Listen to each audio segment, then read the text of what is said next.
আসসালামু আলাইকুম। আপনারা কেমন আছেন? আমি ইউনানি অ্যান্ড আয়ুর্বেদিক চিকিৎসালয় থেকে বলছি।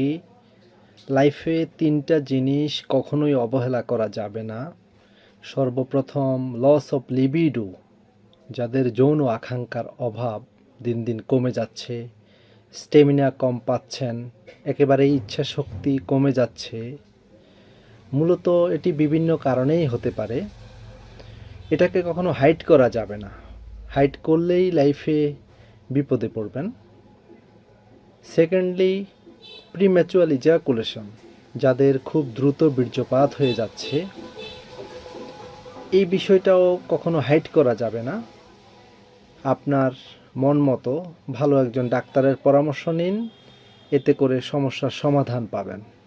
তৃতীয়ত, ইরেকটাইল ডিসফাংশন, লিঙ্গের উত্থানজনিত সমস্যা, যাদের পেনিস ঠিকমতো স্ট্রং হচ্ছে না, ঠিক যৌবন বয়সের মতো পেনিসে শক্তি পাচ্ছেন না, তাদেরকে বলবো, ভাইয়া, আপনারা আপনাদের চাহিদা অনুযায়ী যে শক্তি পাওয়ার কথা সেটা যদি না পেয়ে থাকেন, অবশ্যই ভালো একজন ডাক্তারের শরণাপন্ন হবেন এবং ভালো চিকিৎসা গ্রহণ করবেন।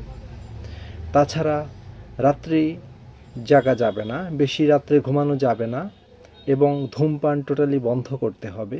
তাছাড়া মোবাইলের প্রতি আসক্তি একেবারে বন্ধ করে দিতে হবে। যদি আমাদের ভিডিওটি আপনার কাছে ভালো লেগে থাকে তাহলে শেয়ার করতে পারেন। আপনার এই একটি শেয়ারের কারণে অনেকের জীবন বদলে যেতে পারে।